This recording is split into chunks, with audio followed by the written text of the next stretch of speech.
హైదరాబాద్లో ఎకరా 150 కోట్లకు పారిశ్రామికవేత్తలు కొంటున్నారు. మరి అదే ఏపీలో మాత్రం కోట్ల రూపాయల విలువైన భూమి విశాఖపట్నంలో సైతం అక్కడ 99 పైసలకి ఎట్లా ఇస్తున్నారు? ఎందుకు ఇవ్వాలి? వేల కోట్ల లాభాలు సంపాదించే కంపెనీలకు కూడా ఎందుకు ఇస్తున్నారు? విష్ణు గారు చెప్పండి, దీన్ని సమర్థిస్తారా? ఇక్కడ హైదరాబాద్లోనేమో ఇండస్ట్రియలిస్టులు వాళ్ళే ఎగబడి పోటీపడి కొంటున్నారు, అక్కడేమో వాళ్ళు అడగకపోయినా 99 పైసలకే ఇవ్వటం. ఈ సమర్థనీయమేనా సార్? ఇప్పుడు ఆంధ్రప్రదేశ్లో చేతిలో ఉన్నటువంటి భూమిని వాళ్ళకు కావాల్సినటువంటి వాళ్ళకి ఇష్టానుసారం పందారం చేస్తున్నారు సార్. రైతుల దగ్గరేమో బెదిరించి లాక్కుంటున్నారు. నిన్న అమరావతికి సంబంధించినటువంటి రైతుల మీటింగ్లో మాట్లాడుతూ ఏం చెప్పారంటే, ఖచ్చితంగా మీరు ఇవ్వాల్సిందే, ఇచ్చి తీరాల్సిందే, లేకపోతే 15 రోజుల్లో నోటిఫికేషన్ ఇచ్చేస్తామని చెప్పనేమో ఒక పక్క రైతుల దగ్గర కొంచెం భయాందోళనకు గురి చేసే విధంగా మాట్లాడుతూ ఉన్నారు. మళ్ళీ పైగా చెప్తున్నారు, ₹1,00,000 చేసేటటువంటి మీ భూమిని, హైదరాబాద్లో భూమిని నేను 170 కోట్ల వరకు తీసుకెళ్లాను, నా మాట వినండి అని చెప్పాను అంటారు. ఒక పక్కనేమో రైతుల దగ్గర, చిన్న చిన్న రైతుల దగ్గర, రాజధాని కోసం ముందుకు వచ్చినటువంటి వాళ్ళ దగ్గర భూములు బలవంతంగా భయపెట్టి వసూలు చేస్తా ఉన్నారు. వాళ్ళకి కావాల్సిన వాళ్ళకి భూ పంజారం చేస్తున్నారు. ఇంకో పక్క విశాఖపట్నంలో కానీ, లేకపోతే రాయలసీమలో కానీ, కోస్తాంధ్రలో కానీ, విజయవాడ నగరంలో లూలుకు సంబంధించి కానీ, లేకపోతే బరం పార్కులో కృష్ణానది మధ్యలో ఒక 10 ఎకరాలు 15 ఎకరాలు ఇంకా ఇవ్వడానికి కోసం ఇట్లాగా వాళ్ళకి కావాల్సినటువంటి వాళ్ళకి ఎన్నికల్లో ఖర్చు చేయడానికి వాళ్ళు ఉపయోగపడేటటువంటి వాళ్ళకి కానీ, పార్టీకి నిధులు సమీకరించుకునేటటువంటి వారికి కానీ ఇష్టానుసారంగా భూముల దగ్గర నుంచి ఏపీఐసి కానీ, రెవెన్యూ కానీ, రాష్ట్ర ప్రభుత్వం కానీ తీసుకున్నటువంటి సమీకరించినటువంటి భూములు రాష్ట్ర ఆదాయం, రాష్ట్ర సంపద అనమాట అది. ఎందుకంటే ఈ రోజు చూడండి, హైదరాబాద్ లో వేలంపాటు పెడితే ఎన్ని వందల కోట్లు అంత విలువైన కాదు. ఆయన పదవి పోయి అప్పుడే 22 ఏళ్ల క్రితం కదా ఇక్కడ హైదరాబాద్కి సంబంధించింది. అప్పుడు అంత రేటు కూడా లేదు కదా. ఇప్పుడు మొత్తం ఆ తర్వాత రాజశేఖర రెడ్డి గారు, కేసీఆర్ గారు, లేకపోతే ఇంకా రోసీ గారు, ఇప్పుడు రేవంత్ రెడ్డి గారు, వీళ్ళందరూ ఉన్నా కూడా మొత్తం ఆయనే క్రెడిట్ వేసుకుంటారేంటి? ఇప్పుడు గూగుల్ దానికి సంబంధించి అదానికే జాయింట్ వెంచర్ అని ఇప్పుడు నేను క్యాబినెట్లో ఒప్పుకున్నారు. ఏదైనా ఆయన ఖాతాలో వేసేసుకోవటమేనా ఆయన గొప్పతనం? అదిగా సార్, రైతుల సంగతి కాదు. ఇంకొకటి, హైదరాబాద్ లో ఫైనాన్షియల్ సిటీ గురించి కూడా నిన్న నిర్మలా సీతారామన్ గారితో మాట్లాడిచ్చారు. ఆయన కొబ్బరికాయ కొట్టుండొచ్చు, లేకపోతే వాజ్పేయి గారు వచ్చి ఉండొచ్చు కానీ దాన్ని అభివృద్ధి పరిచింది ఎవరు? దాన్ని రాజశేఖర రెడ్డి గారి హయాంలో కానీ, తర్వాత వచ్చినటువంటి ముఖ్యమంత్రులు కానీ, ప్రభుత్వాలు కానీ, అధికారులు కానీ దాన్ని పనిచేస్తే ఫైనాన్షియల్ సిటీకి ఆ రోజు అక్కడ చంద్రబాబు నాయుడు గారు ఆజ్యుడయ్యారని, మళ్ళీ లేకపోతే ఇప్పుడు మళ్ళీ ఇక్కడ ఫైనాన్షియల్ సిటీ కూడా ఆయనే ఆజ్యుడయ్యారని సాక్షాత్తు సెంట్రల్ ఫైనాన్స్ మినిస్టర్ గారితో తప్పు మాట్లాడిస్తా ఉన్నారు. ఇది ప్రజల్లోకి ఒక రకమైనటువంటి ఇది వెళ్ళిపోతుంది అనమాట. కాబట్టి ఖచ్చితంగా భూములు విషయంలో కాదు, దేంట్లో అయినా సరే మంచి అయితే ఆయన అకౌంట్ లో వేసేస్తారు.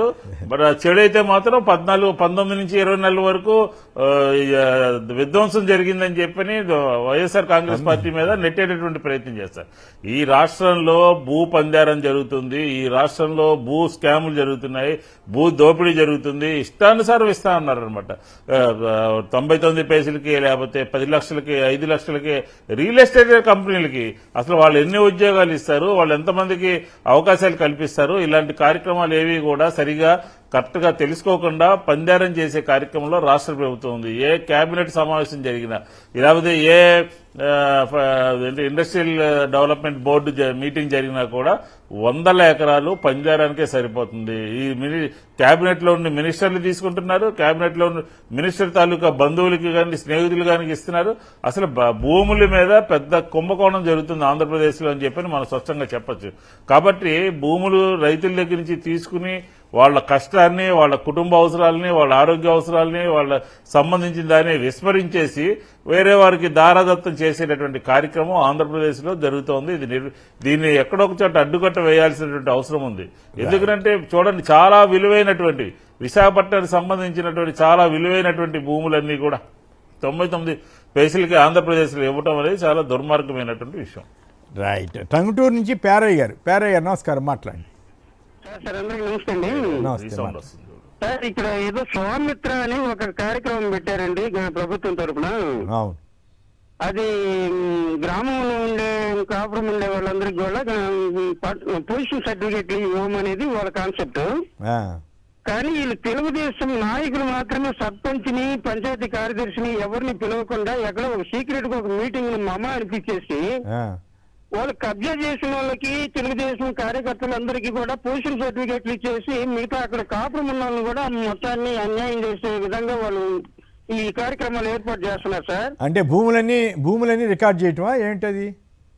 అది గ్రామ కంఠంలో నివాసం ఉండే వాళ్ళకి పొజిషన్ సర్టిఫికెట్లు ఇవ్వాలి సార్. అది ఓకే ఓకే.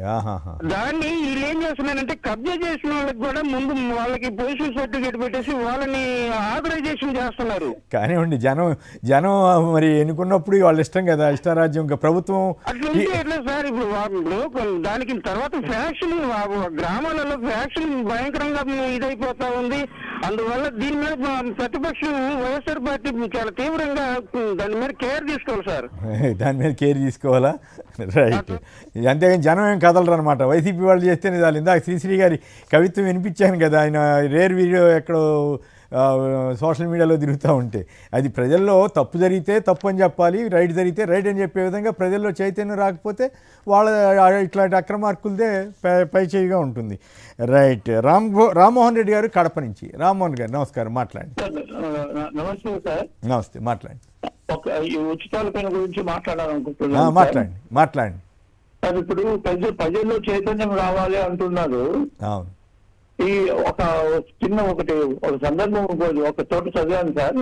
హిట్లర్ ఎవరో పొలిటికల్ లీడర్ సార్, ఒక బర్డ్ తీసుకుని పార్లమెంట్ కి వెళ్తూ దాని ఈకలన్నీ బీకేసాయట సార్. ఆ బాధకి అవిస్తున్నది కానీ పార్లమెంట్ పోయాక మళ్ళీ దానికి క్యాష్ నట్స్ వేస్తూ అది తిని గమనం ఉండిపోతుంది. నాకు అర్థం కాల, మళ్ళీ ఒకసారి చెప్పండి. ఒక పొలిటికల్ లీడర్ వెళ్తూ ప్రైమ్ మినిస్టర్ సార్ ఒక బర్డ్ తీసుకెళ్లారు సార్, పక్షిని. ఓకే. దాని ఇరుకు దారి మధ్యలో దాని ఈకలు అన్ని తీసేశారు సార్. ఓకే. ఆ నొప్పికి పట్టుకోలేక పక్షి అరుస్తూ ఉన్నది. అంతేగా మరి పాపం. కానీ చివరికి పార్లమెంట్ కి వెళ్ళాక దాన్ని క్యాష్ ఉన్నట్టు ఇస్తే మంచి గింజలు వేస్తే తిని మళ్ళీ గమ్మున కూర్చున్నారంటే. ఓకే. ప్రజలు కూడా ఈ మధ్య కాలంలో అవ్వాలనుకుంటారు, అరుస్తారు. మళ్ళీ ఎలక్షన్ వచ్చినప్పుడు ఓటుకి 5,000 ఇచ్చారంటే మనం మర్చిపోతారు, మళ్ళీ వాళ్ళకే ఓట్లేదు. ఎందుకు ఇప్పుడు ఇందాక వెంకయ్యనాయుడు గారి గురించి మన రాంభూపాల్ గారు కానీ విష్ణు గారు కానీ చెప్పారు కదా, ఇదే సందర్భంలో ఓటుకి గుర్తు చేసుకోవాలి. 2014 ఎలక్షన్లో ఆయన చంద్రబాబు గారు కలిసే ప్రచారం చేశారు కదా, 1,00,000 కోట్ల రుణమాఫీ చేసేస్తానని చంద్రబాబు గారు చెప్పినప్పుడు ఈయన పక్కనే ఉన్నారు కదా. అది ఎట్లా సాధ్యమైనా అడిగారా? అడగలేదు కదా. మళ్ళీ తర్వాత రోజుల్లో మాత్రం నేను రుణమాఫీకి వ్యతిరేకం, ఉచితాలకు వ్యతిరేకం అని, అంటే అవకాశవాదానికి ఆయన ఎట్లా అవకాశం ఇస్తున్నారన్న దానికి ఇదొక ఉదాహరణ. రైట్. ఇక మరొక అంశం, రాంభూపాల్ గారు చెప్పండి. మళ్ళీ 7,500 కోట్ల అప్పట రాజధాని కోసం, అది కాకుండా 3,000 కోట్ల అప్పు ప్రభుత్వం పరంగా వాళ్ళ అవసరాల కోసం.